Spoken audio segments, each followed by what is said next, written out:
Oh, hello. Welcome to the Mermaid Tavern. How you doing? Chin chin. Skål. Cheers. Bottoms up. Slonjava. Mm.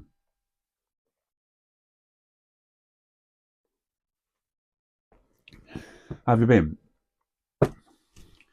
So, what's your favourite book about the Beatles? How many books have you got? If you've loved the Beatles for a period of time like I have now,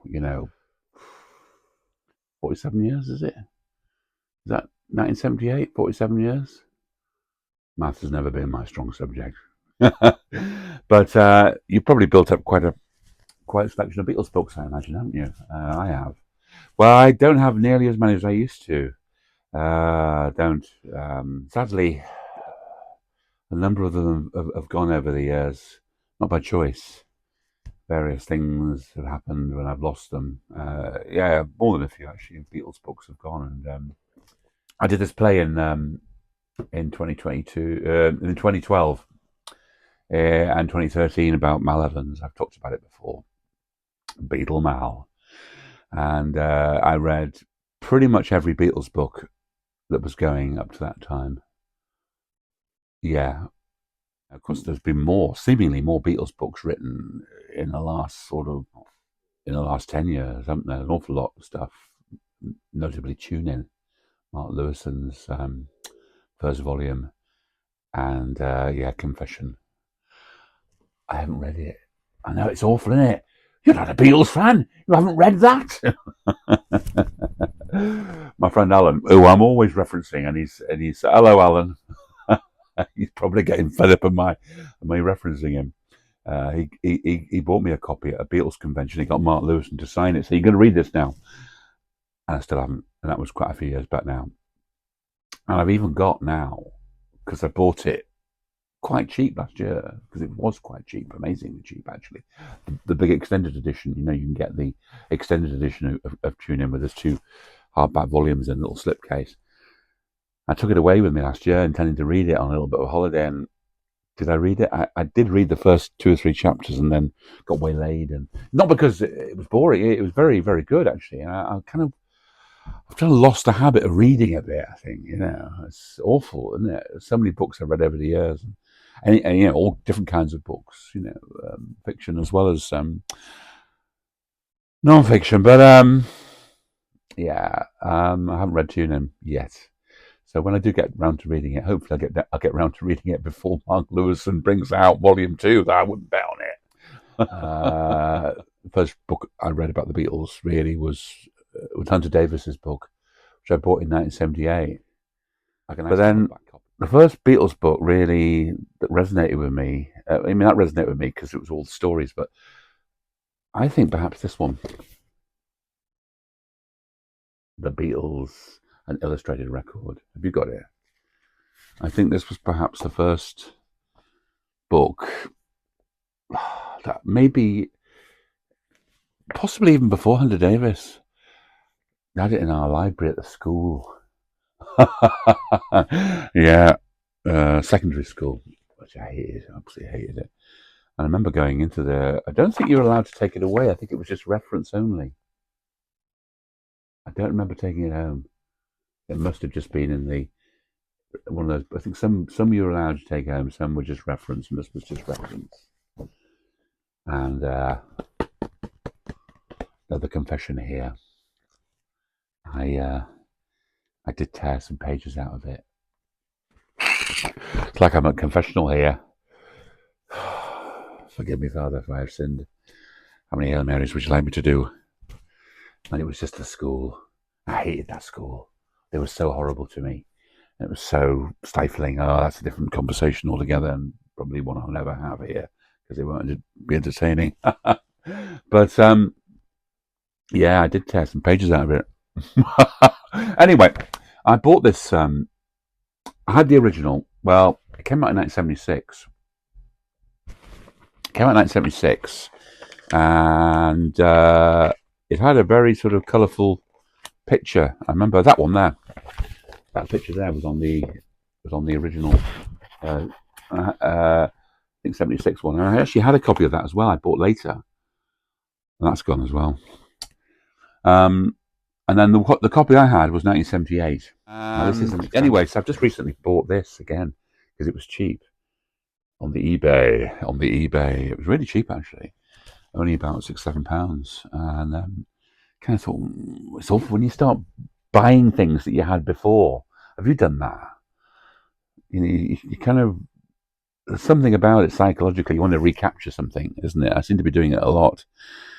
And I was talking about that. I think, about seller's remorse. Mr. Mayo, Joe Mayo, was doing a video on here about that some weeks back, and I said I might talk about that. Interesting things that have gone that you want back again, And this is one of the ones I wanted back again, and there's other things as well, so I might talk about that. But yeah, I wanted this back, and I thought, should I get 78 one? And I thought, I do remember the 1981 one coming out for John's murder. And I remember at the time being a bit disappointed in it.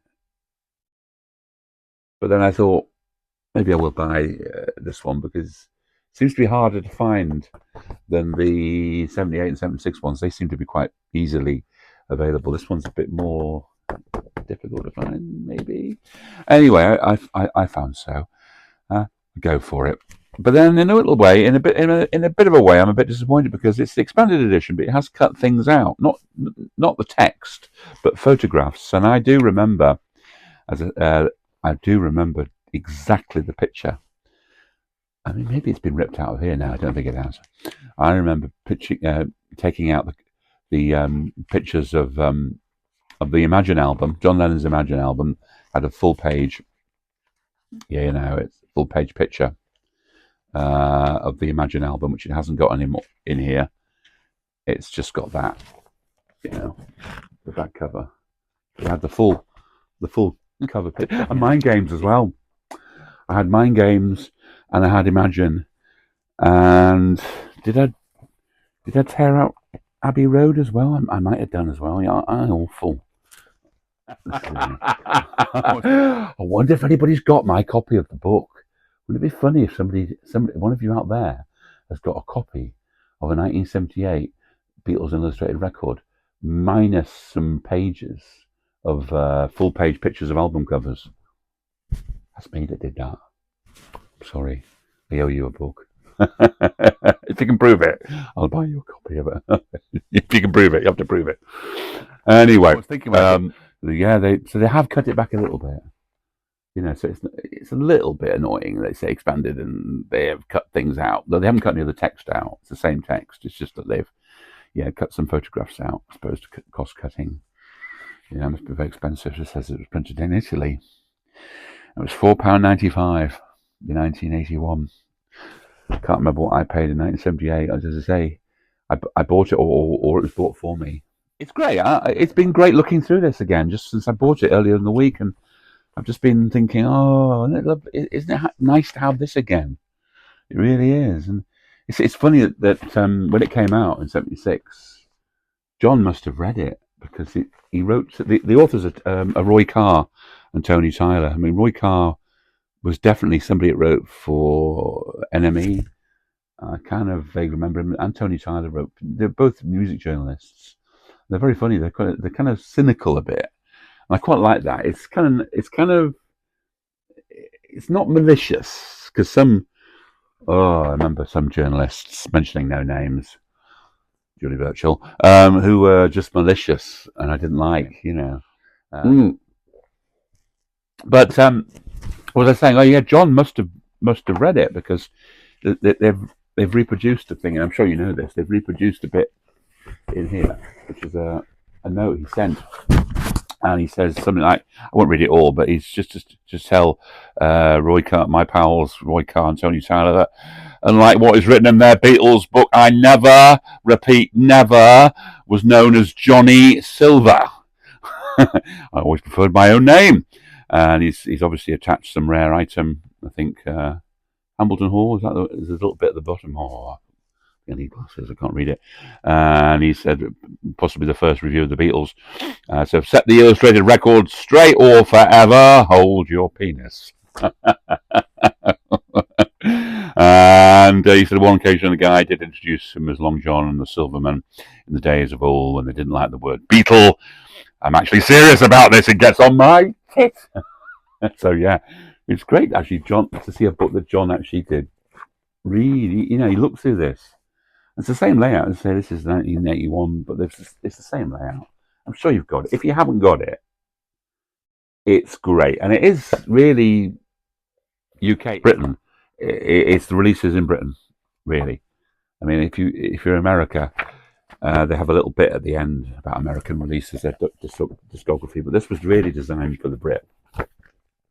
It really was. British albums, British releases. It's certainly the best. And I think it hasn't been equalled. There's been other attempts, but it hasn't been equalled. And of course, the illustrated element too. All the pictures in it are just great. I mean, when I first looked through this, I was learning about the Beatles. I was learning all about them. I'd read Hunter Davis's book, which of course only goes up to 1968. So I knew about the early days, but I didn't really know about all the history of the Beatles that went on to the 70s. All the stuff that happened in the 70s, like John's issues with trying to get a green card, and it was nice following the albums. And I think I collected the albums just by looking at what was on here. It was my sort of go-to thing. That's why it's the best. That's why it's my favourite Beatles book. Of course, this one has got extended bits, because so 76, then 78, went 78, and then this has been extended, of course, right up until 1981, and they've got a bit about double fantasy, but it's like they've crammed it all in. They put it in a much, much smaller typeset than the rest of the book, which is a bit difficult. Really do need glasses to look at that, honestly. The rest of it's fine. The rest of it's got more, not as small. Well, maybe it is. I don't know. I can't work it out. I do think it seems like I really do. I think it's a lovely sort of reminder. Me looking through all this has reminded me of discovering the Beatles in the early days of me discovering the Beatles. I know there's a lot of you out there who are similar ages to me. Beatley Tone, I know you're about the same era, and I know you've got it because I can see it in the background in your box. It's brilliant. Yeah, it is a bit hard on George. They even don't give a very positive. Even what they say about All Things Must Pass is a bit, not. None of the songs are as original as something. None of the songs. I don't think that's true. I think there's a lot of very original songs on there. I think they're very harsh about All Things Must Pass.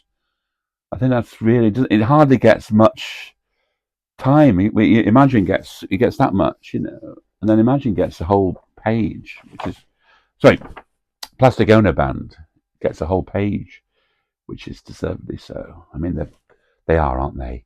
All Things Must Pass and Plastic Ono Band, the two best Beatles solo albums. And, what do you say about the Ram album? He says, ready to wear music to be listened to in a lounge with plaster ducks on the wall, and it positively reeked of cosy domestica, the kind of environment which stifles all creativity. Oh dear. But this, by all accounts, was deliberate. Paul's long drawn out yearnings for cucumber sandwiches at the local Rotary Club and a family of his own were further emphasised by the cover photo taken on a Scottish farm, showing the genial Beatle, gumbooted, proudly fondling a ram.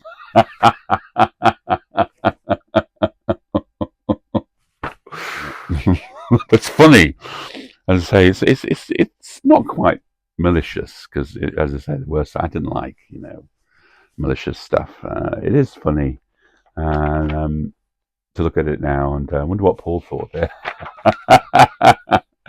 And it's just nice to have it. It's really nice to have it back. And what did he say about Two Virgins? Unfortunately, this is even more undistinguished than Wonderwall. At the least, it revealed Lennon in his true political colours, i.e., bollock naked. John saw that as well. It's just beautifully illustrated, isn't it? We can learn here the lifelines of the Beatles. So it's a snippet from the NME.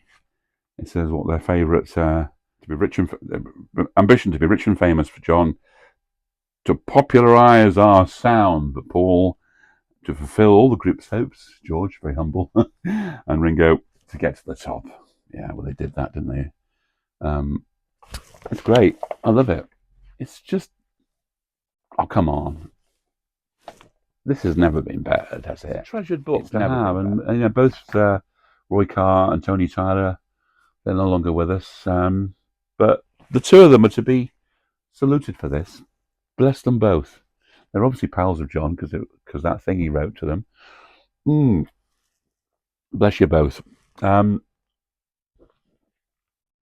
you for listening to me. Will I see you again? I sincerely hope so.